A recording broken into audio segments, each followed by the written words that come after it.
Chapman, Cleese y los otros tres, con Terry Gilliam también como añadido, decidieron hacer un programa de televisión juntos. Y es muy interesante saber cómo se hizo el programa, porque en aquella época la televisión británica estaba en un momento muy extraño en el que había una libertad creativa absoluta y en que el encargado de programas de humor o entretenimiento de la cadena dejaba una manga ancha increíble a los humoristas de talento. Tal es así que los Python fueron a hablarle y le hicieron como un pitching de un programa de televisión que querían hacer juntos. Les preguntó de qué iba a ser el programa y ellos dijeron, ellos no tenían ni idea de qué iba a ser, saben que querían trabajar juntos, pero no sabían cómo iba a ser el show, no sabían nada. Y les dijo, bueno, ¿habrá música? No lo sabemos. ¿Habrá invitados? Bueno, puede que sí, puede que no. O sea, no tenían ni idea de qué iban a hacer y aún así el tipo les dijo, bueno, pues aquí tenéis el presupuesto, dadme una temporada de 13 capítulos. Y de esta absoluta libertad que consiguieron, en esta época muy concreta en que la televisión británica les dejaba tanta libertad, surgió el mítico Monty Python's Flying Circus, que es la primera pieza de los Monty Python de la que vamos a hablar. El Monty Python Flying Circus es yo creo, para mí es la mejor serie de humor que se ha hecho nunca y es una de las series de televisión para mí más importantes de la historia, porque tiene un nivel de irreverencia brutal. Fueron 3 temporadas y media, de la cual solo la cuarta temporada diría que baja el nivel, es bastante flojilla. Además, en ella ya no estaba John Cleese, que dejó el grupo en la tercera temporada, pero las otras 3 temporadas son muy buenas. Es una serie que es difícil de describir porque realmente eran capítulos de sketches sin ningún hilo argumental, en los cuales podía pasar literalmente cualquier cosa. Entonces era una serie que era muy innovadora, entre otras cosas, porque los sketches no siguen ninguna lógica. Normalmente un sketch tiene una introducción, tiene un nudo y luego tiene como la frase final. Los Python, en vez de eso, a veces se cargaban el sketch a medias, o a veces lo llevaban a un punto absurdo e inesperado, o a veces de repente interrumpían el sketch por otra cosa. Y luego además como tenían tanta libertad, se podían permitir reírse de todo. Y en ese sentido no dejaban títere con cabeza, se reían de la familia real, que en aquella época era bastante atrevido. Se reían de la élite intelectual, también se reían de las clases bajas, o sea, se reían desde la Inglaterra más refinada a la más obrera. Se reían de obras intelectuales de la época, de pintores, artistas. Parodiaban tanto el cine de autor como el cine popular. Es decir, en el Flying Circus realmente cabía todo, todo. Y era un tipo de humor, además, era una mezcla de humor entre humor surrealista, humor... a veces había humor muy negro, a veces humor bastante escatológico para ser televisivo. Realmente ahí cabía de todo. Y eso tuvo como... Y claro, era una serie muy avanzada para la época. Y eso tuvo como consecuencia que al principio le costó un poco arrancar a nivel de conseguir público. Imaginad, el primer capítulo, cuando lo grabaron, se ve que, claro, Monty Python Flying Circus quiere decir el circo ambulante de Monty Python.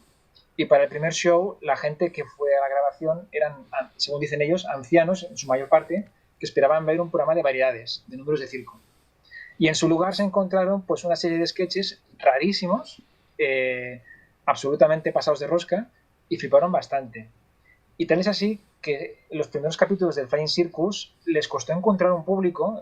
Comentaban los Monty Python que cuando sus amigos les hablaban del programa de televisión que habían hecho, siempre les decían, está bien, pero es un poco raro, ¿no? O no entiendo muy bien qué estés haciendo. Y no fue hasta que la primera temporada fue avanzando que la gente por fin le pilló el punto y se convirtió en una serie de culto hasta el día de hoy que, bueno, no solo el día de hoy, en su momento tuvo un éxito inmenso, absolutamente inmenso. Pero hay que resaltar que en su momento era algo muy innovador y muy atrevido y que realmente si la BBC no les hubiera dado tanta libertad creativa y les hubiera dejado que encontraran su público durante la primera temporada, no habrían durado más que 2 capítulos, porque es que es además una serie con un punto incluso yo diría que kamikaze, ¿no? Algunos capítulos, por ejemplo, hay un capítulo que en los primeros 3 minutos es una película de piratas que no sale ningún Monty Python y la gente de la época, claro, pensaría, bueno, esta noche no echan el Flying Circus y cambiará de canal. O sea, ellos mismos se saboteaban a sí mismos. Era algo bastante inaudito. O poner títulos de crédito a mitad del programa con el riesgo de que la gente cambiara de canal. Hacían muchas cosas así. Pero bueno, estoy hablando mucho. No sé qué opináis vosotros dos del Flying Circus, opiniones, recuerdos.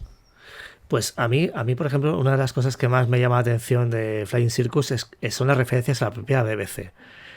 Se, se, hablan, por ejemplo, de que la BBC está en crisis, que no tienen un duro para presupuesto, para hacer los programas, que, bueno, es algo muy original, muy divertido, porque rompen completamente los esquemas de lo que debe ser un programa de televisión, un programa de humor, que estamos acostumbradísimos, que tienen unas pautas, unas reglas y unos temas de lo cual, o sea, un corsé del cual no te puedes salir, y ellos, en cambio, a ellos les da absolutamente igual y se tenían que meter en medio. Por ejemplo, hay un sketch que me gusta mucho, que es que creo que recordar que van a la selva, empiezan y de repente dicen, bueno, esto en realidad es una película, y se ve entonces el cambio de plano y se ve al equipo de rodaje rodando, y, y, y el equipo de rodaje dice, bueno, en realidad esto es una película dentro de otra película o algo así, ¿no? No me acuerdo muy bien cuál es la frase real, ¿no?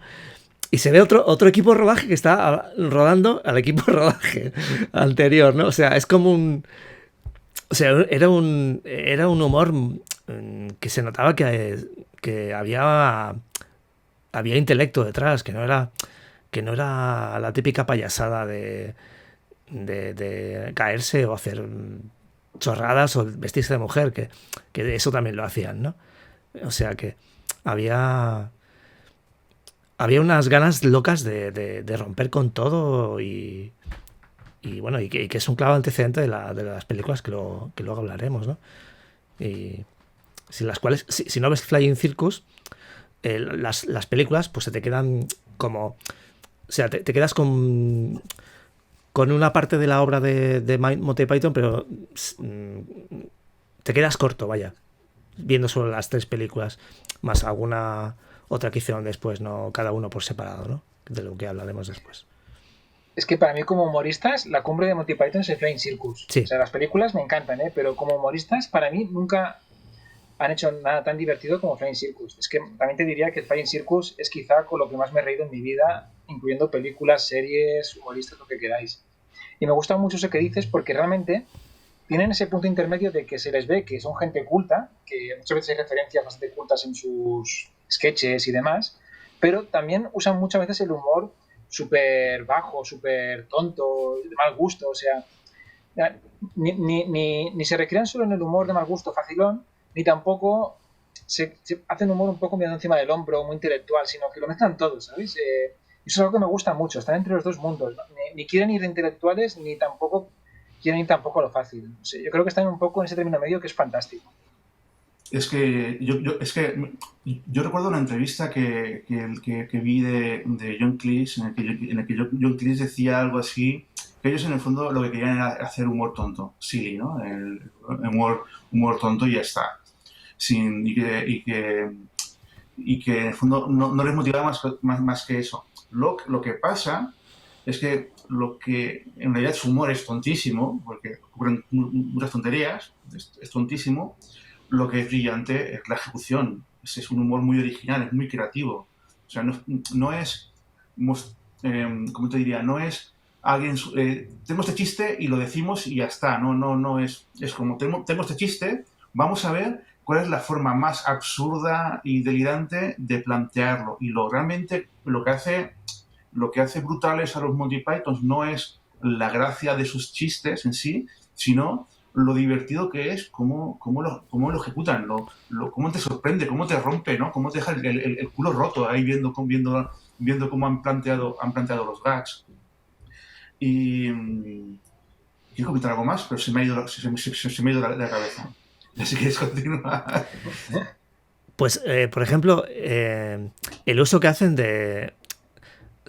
Ya anticipa algo para mí, es una hipótesis que estoy lanzando, así me estoy tirando a la piscina directamente y sin agua. El uso casi ya cinematográfico. Por ejemplo, el hecho de no hacer, no limitarse a hacer humor en estudio, sino salir a la calle. Hay un momento, hay un sketch muy divertido, que para mí fue muy divertido, vaya, que es el que están en la calle, están rodando en la calle y parece que están escalando. Y, Sí. y lo que han hecho simplemente ha sido colocar la cámara vertical y filman desde arriba y parece que están escalando y luego giran la cámara y se ve que están tumbados en la acera en plena calle, los coches pasando al lado y están haciendo realidad y luego sacan un mapa en la cual explican como si fuera una expedición al Everest cómo van a hacer el campamento base a la altura de la cabina de teléfonos tal, luego llegarán a la comisaría de no sé dónde y luego al final tienen que llegar a la alcantarilla donde está la cumbre, ¿no? O sea, cogen y, o sea, y utilizan no solamente lo tradicional en el humor, que es el trabajo de actores, los diálogos, el chiste, sino también cogen y utilizan técnicas cinematográficas para hacer reír, ¿no? Que eso es, y ya antecede luego lo que sea su carrera cinematográfica, ¿no?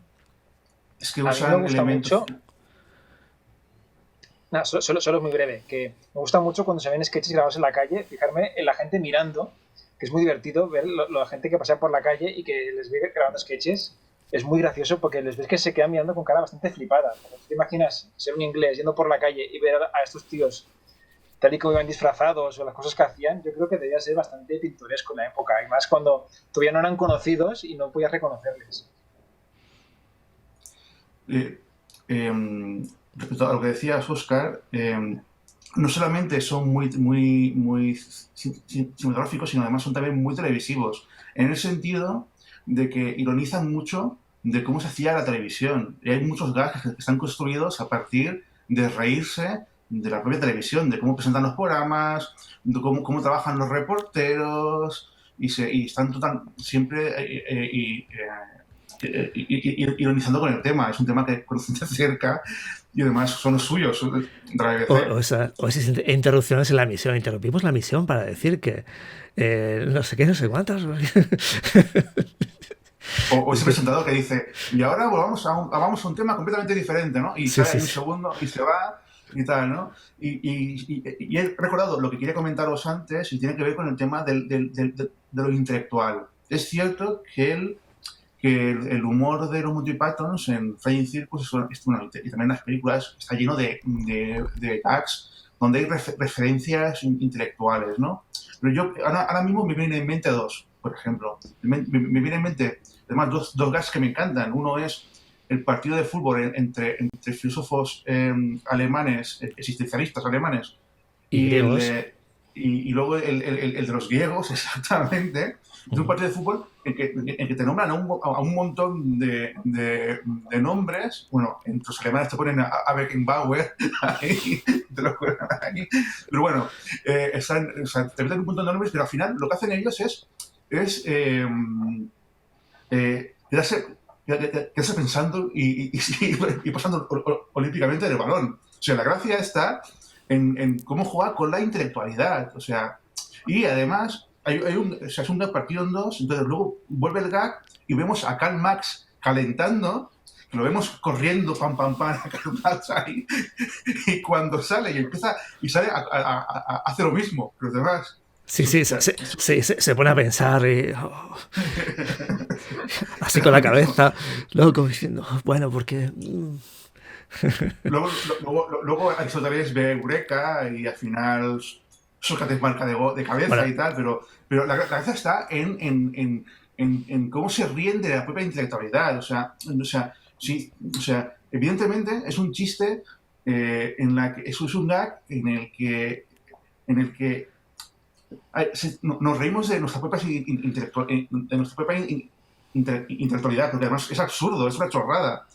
Otro gag brillante también es el gag en la que de forma televisiva, y ahí voy a lo de la parodia televisiva de reporteros y tal y cual, narran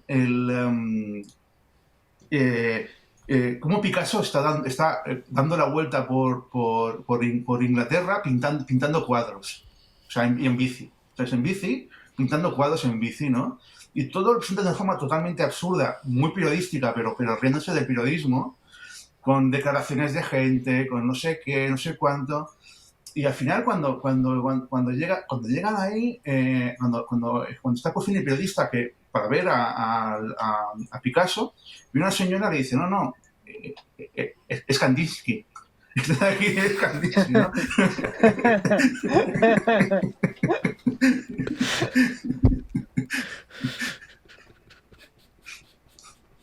O sea, es todo puro absurdo, porque además es un gag súper largo, muy largo, para llegar a ese fin. O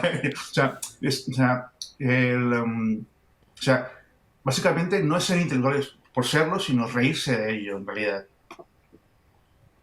Yo en eso creo que son muy modernos y es algo que hoy día, por ejemplo, lo que comentaba Oscar de reírse de la BBC, hemos visto a los Simpsons que lo hacen con la Fox constantemente, y que en su momento nos parecía que atrevido, es que innovador, pero bueno, 20 años antes ya lo hacían los Monty Python con la BBC. O esto de las referencias, esto es algo muy moderno, algo que hoy día prácticamente cualquier serie de televisión comedia lo hace constantemente, incluso algunas lo han hecho de forma muy reiterativa sin mucha gracia. Yo creo que la gracia de los Python es que estas referencias no excluyen al público, es decir, si tú entiendes de filósofos, te hará más gracia el gag seguramente, pero si no lo entiendes te hace gracia igualmente. Se van a encontrar el punto de que la gente que pilla referencias se reirá más quizá, pero quien no la pille también le encontrará gracia. Y eso yo creo que, y eso sería otro debate, pero yo creo que el humor con referencias, yo creo que la idea es ese término medio, ¿no? De que, y en eso los Simpsons, por ejemplo, creo que lo supieron coger muy bien, ¿no? De meter referencias, pero que no excluyan a alguien, o sea, que no se basen sobre la referencia en sí, porque si no, la gente que no la conozca se queda fuera del combate. Yo me acuerdo ahora de un gag que a mí me encanta, que es cuando van a mostrar la última película de Sam Peckinpah. Y empieza como un picnic idílico en el campo, todos muy británicos, muy simpáticos. Es la hostia. Y de repente uno lanza una raqueta de tenis, sin querer se le golpea a alguien en la cabeza y empiezan todos a sangrar, pero en plan gore exagerado, con chorros, se caen brazos, se caen piernas. Claro, si has visto Sam Peckinpah te hace más gracia porque además lo mola muy bien porque hay ralentizados. El cine Sam Peckinpah, aparte de ser muy violento, hay ralentizados. Incluso, me acuerdo ahora, el montaje, la manera como encadenan los planos, es que realmente se parece mucho a Sam Peckinpah. Realmente es una referencia muy bien hecha. Pero quien no lo pille, quien no conozca a Sam Peckinpah, es que yo creo que le hace gracia igual, porque te ríes porque entiendes que están haciendo gore exagerado en plan hasta que sea ridículo. Y ahí está la gracia, que gusta a los dos. Y que merece la pena resaltar que simplemente, como último, decir que un gag tan sangriento como este, pensad en la BBC, años 70. O sea, imaginaos el público británico respetable que pone en la BBC a ver qué echen por la noche y se encuentran eso. Porque yo este gag se le pasa a alguna persona hace poco, hace 10 años así, y lo encontraba de mal gusto. Pues imaginaos cómo lo encontrarían según qué británicos en la época, que de hecho en la serie hace muchas parodias de cartas de queja, de gente que se queja de me quiero quejar de este sketch, me quiero quejar de no sé cuánto, que son parodias de las cartas de queja que estaban recibiendo de verdad. Claro. Sí. Yo me imagino, me los imagino llegando al despacho y bien, suponiendo que tuvieran despacho y leyendo las cartas, ¿no? Joder, aquí tenemos material para un sketch seguro. Vale. O sea, claro, es que tú imagínate, entre referencias sexuales, escatología, que no todo es así, pero algunas veces te lo dejan caer. O el gore, todo es que, y colarlo en la televisión británica pública, es que es muy bestia. Es que yo creo que es kamikaze. Y además en una época que era no era solamente la televisión pública, era la televisión que había, era la televisión que se veía. Porque ahora tenemos 20.000 canales, tenemos un montón de opciones. En aquella época no habían tantas opciones. Pero había más libertad, paradójicamente había más libertad que ahora. Más libertad creativa, más libertad... ahora todo está mucho más encorsetado. Bueno, ya esto es abrir un poco un debate ya que quizás se salga del programa, ¿no? Pero ahora todo está mucho más... Ideológicamente está todo mucho más... encorsetado, ¿no? O sea, no puedes decir según qué cosa porque puede ofender a según qué colectivo, no sé qué, no sé cuántas. Tú ves ahora Flying Circus y cuando dicen maricón, marica, no sé qué, no sé cuántas, hoy en día ya sería casi impensable a hacer este tipo de humor, ¿no? Porque se te echarían encima y bueno, y he hablado de los gays, pero podría hablar de cualquier otro tipo de colectivo, o sea, no, porque se metían con todo el mundo, o sea que no. Sobre esto, dos cosas. Una es que hay matizar un poco lo de la libertad, porque ellos mismos dijeron que tuvieron la suerte de entrar en el momento adecuado a nivel de que les dieron una libertad inusitada, que años después no habrían podido hacer el Flying Circus como lo hicieron.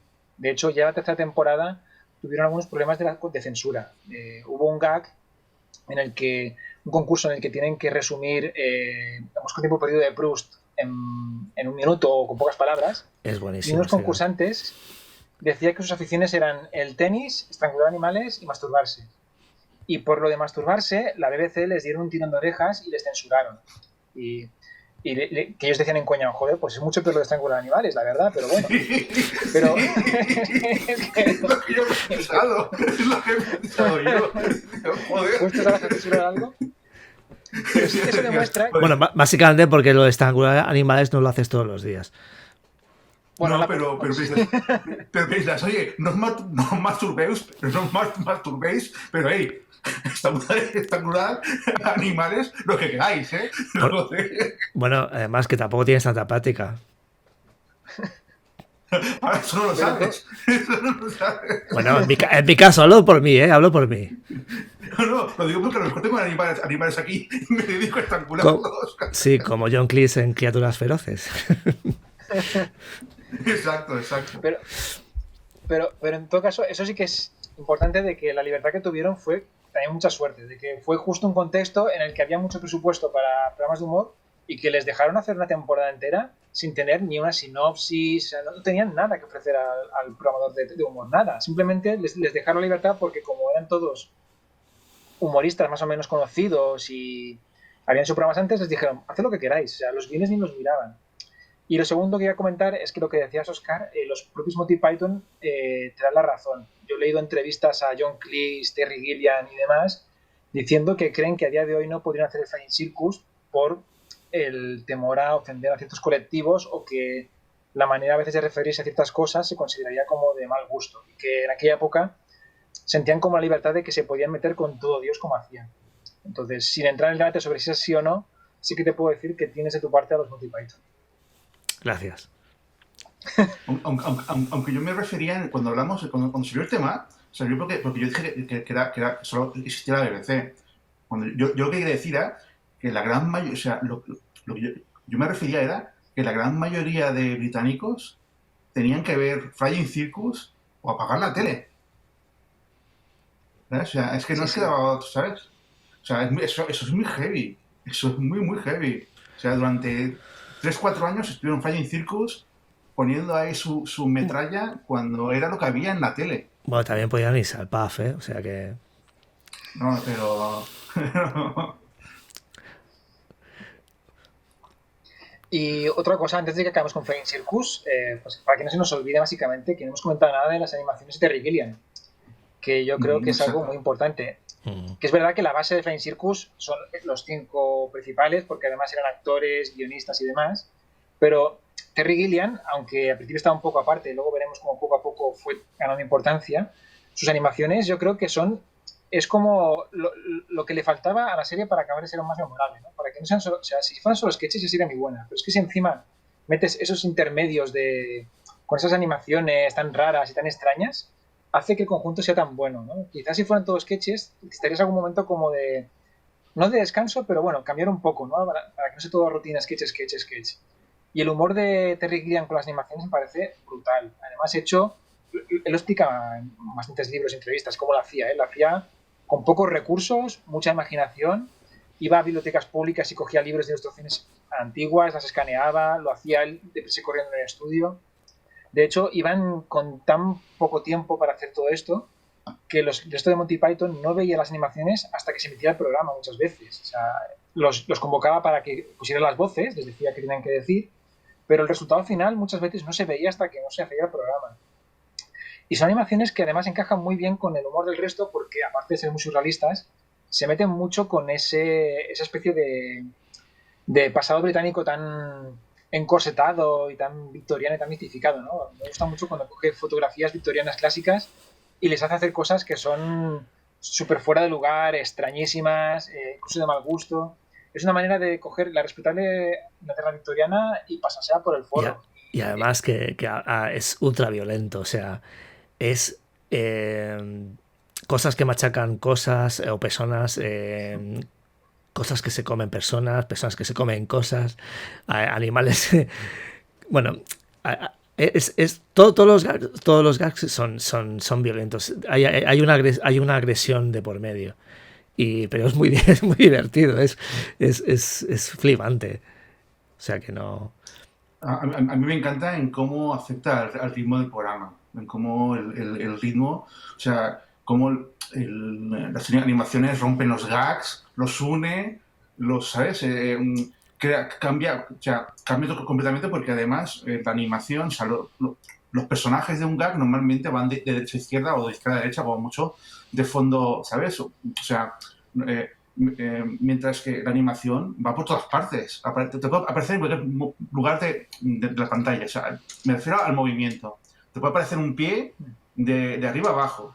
Te puede aparecer personajes de derecha a izquierda, ¿sabes? Te puede aparecer por cualquier lado y generan un impacto que yo creo que a nivel de ritmo y de... O sea, ayuda muchísimo a que los programas tuvieran un ritmo muy... no sé, muy dinámico, no sé. Sí, sí, estoy de acuerdo, es lo que decía antes. Yo creo que es lo que la puntilla que hace que aún sean mejores. Si fueran solo sketches serían fantásticos, pero es que además este complemento, yo creo que eso, a nivel de ritmo, le da un ritmo diferente. Son como pequeños descansos. No descanso porque no sean divertidos o no sean frenéticos, sino porque al menos cambias un poco la dinámica. Ya no es el sketch con los 5 actores, sino es una animación que no sabes por dónde te va a llevar. No sé, me parecen también muy muy buenas. Es el complemento perfecto de Flying Circus.